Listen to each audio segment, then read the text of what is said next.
All right, let's talk about introductions and the power of introductions. This is my number one strategy on how to warm up prospects. It's the go-to. It's the one that I recommend everybody start with first because it's the low-hanging fruit. It's the easiest one to do if you're willing to take some action here.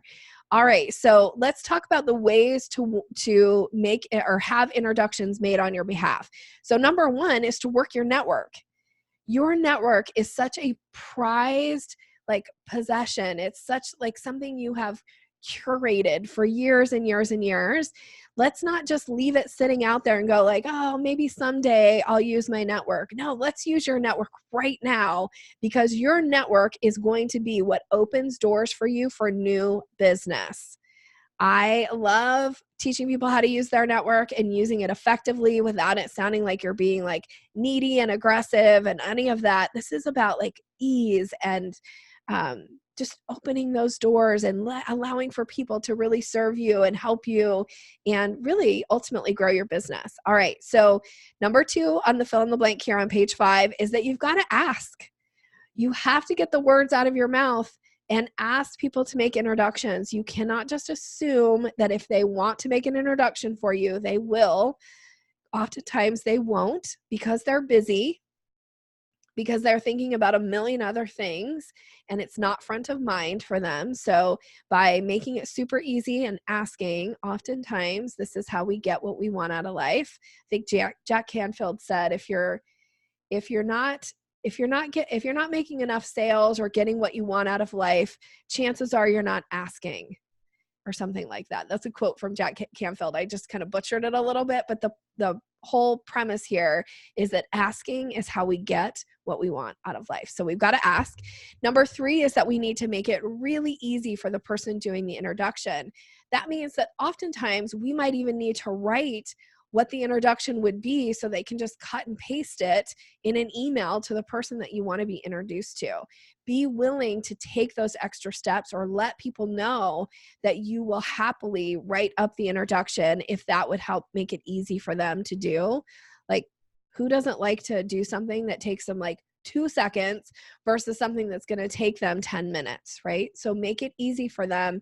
Be willing to write up the introduction. And don't forget here, this is the opportunity for you to kind of toot your own horn. If you are writing up your own introduction, don't say anything that isn't true, but be willing to say things that others would say about you. Right? Sometimes people will say nicer things about us than we'll say about ourselves. So when you write your own introductions, make sure you're saying the things that you know that person would say about you or that you've heard them say about you in the past. So put those in there and really allow for your credibility and who you are to shine in these moments. All right. Let's move on to a little assignment that I have here for you. This is an assignment that I give to my VIP, my private coaching clients. You're getting the small version of it.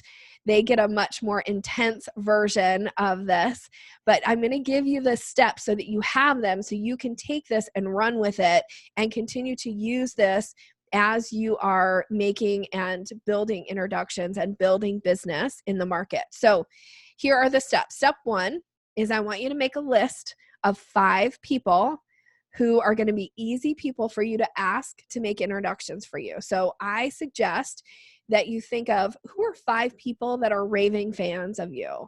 People who either know your work or know you personally and just think the world of what you do or of what you deliver, and write their names down. Write those 5 people down. Now, if you're struggling to come up with 5, then I'm going to say come up with 3. Maybe you're already oh, I got 20 already, Nikki, off the top of my head. Great. Write all 20 down. Flip over to the back of this page and write down the rest of the people on the list, however many you have. Oftentimes clients will say oh, I can't think of anybody. And then we start on this process and we usually can come up with 10 pretty quickly. So I know you can come up with at least 3. Now, I'm just going to use an example here. So I'm going to say for me, let's say that I wrote in that number 1 spot under my top 5, I wrote the name Lucy. Okay.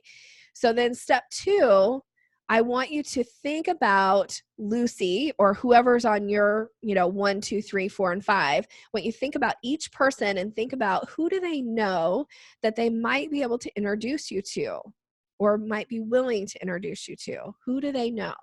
Now, if you're not sure who they know, you might go look at their LinkedIn profile and see who they're connected to, or look at their friends list on Facebook. Right? Look at who they're following on Instagram, like who's following them. Like look and see where those connections are happening. And then write down that person's name. So let's say that I know I can ask Lucy. Lucy's a big fan. She'd be happy to hear from me. And I look at her LinkedIn profile and she knows somebody who's an ideal client for me. And this person's name is Sarah. So I'm going to write Sarah's name down under the introduction phase. So I've got number 1, I've got Lucy, and then I've got Sarah. Now, the third step is I want you to think of what you know about the person that's on your top 5, each of them. How do they like to be communicated with? So I might think of, okay, so Lucy's somebody who I could just shoot her off a text message and she would respond. Like that's how we communicate. Or maybe she's somebody that I'm on Voxer with and we Voxer regularly and I could just send her a Voxer and she would respond that way. Or maybe she's somebody who is a raving fan, but I don't really feel comfortable asking her via email because I think she's the kind of person who would prefer to have a face-to-face conversation. So I'm going to wait until I'm going to see Lucy again before I make this ask, or I'm going to initiate getting together with Lucy so that I can make this ask. So I want you to think about how does each one of those people on your top 5 list like to be communicated with? Notice I'm not saying, how do you like to communicate with others? I'm asking you to step outside your comfort zone here and do what is going to be easy for the person that you're asking to do something for you, which in this case is make an introduction. So think about how they tend to communicate with you and communicate in that way for them, right? So you know that old saying, the golden rule, do unto others as you like to be done unto. And then there's the platinum rule, do unto others as they like to be done unto. So I'm asking you to follow the platinum rule here, okay, and follow up with these people. Now, next, you're going to draft a message. You're going to have what the message is so that once you're ready, once you've got your draft, you can just start asking. You can start sending out these introduction requests. So on page 6, I actually have a sample for you. Now, again, you can tweak this and make it applicable to the person that you are asking. I just realized I forgot to mention that if, let's say that I am asking Lucy, but I don't know a specific person that she wants me to, or that I want her to introduce me to. So in this case, I might ask her for a type of person. So I don't want you to not finish this assignment because you're like, I don't know who Lucy knows and I can't find the answer. But maybe you know that Lucy is super connected in the photography space, for instance, right? And I tend to work with a lot of photographers. So maybe I want Lucy to introduce me to photographers who would benefit from sales training. Okay. So my message on page 6 is going to be tailored to, am I asking for an introduction to a specific person or a type of person? So you're going to be able to tailor this language. So I might start by saying, hi, Lucy, you've been on my mind. How are you? What's new with you? I could also say this in person, right? I could say this over the phone. I could say this in text message, whatever is easy for Lucy. And then I would say, as a trusted connection, is it okay to ask you for a favor? Now, if you're not comfortable with that language as a trusted connection, you could change it. You could say, as someone I hold in high regard, or as someone who I respect highly, is it okay to ask you for a favor? Most of the time when you say this to people face to face and they're right in front of you, as soon as you get this line out, is it okay to ask you for a favor?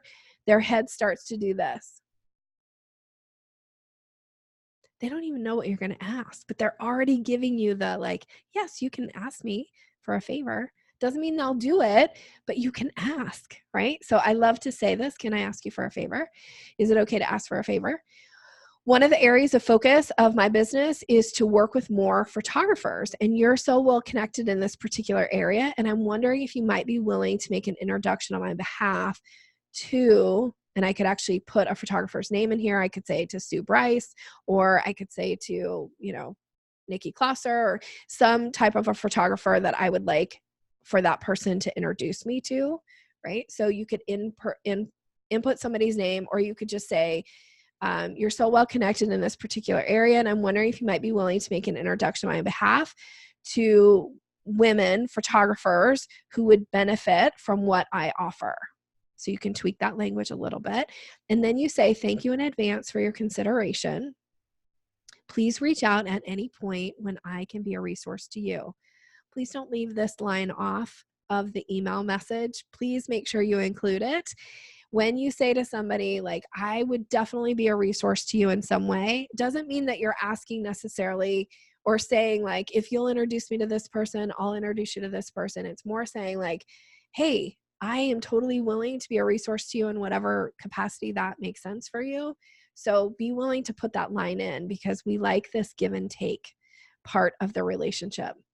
Now, if there's some part of you that's pushing back and you're saying, like, oh, Nikki, I'm not so sure that I could ask somebody to do these introductions for me, it feels too much, then chances are you're probably somebody who's really good at giving to others. And I find oftentimes people who are really good at giving to others often are not very good at receiving from others. And believe it or not, you are robbing people of having that experience of how amazing it feels when you can do something nice for somebody, oftentimes when there's nothing in it for you other than that feel-good feeling. So be willing to ask for these introductions. Now, this is a planting seed exercise, so you might not see a ton of responses right away, but be willing to send them. With my VIP clients, this is something that becomes kind of a weekly activity until their business is grown so much that they need to, like, pare down how many people they're asking for introductions. This last year, I've had 2 clients, one in particular who said within a year, she's like, I can attribute $100,000 in new business to this activity that you had me do, which was asking for connections and introductions. And think about, who doesn't want another $100,000 in their bottom line this year? Like, this is worth it to do, to plant these seeds. I had another client that the first 2 months, she was like, oh, this is painful. I feel so uncomfortable doing it.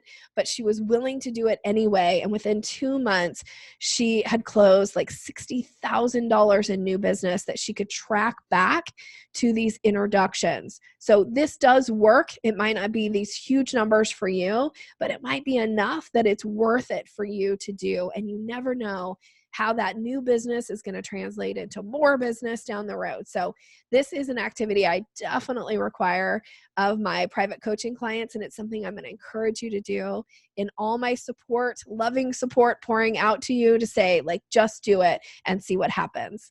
All right, move on to the next training now.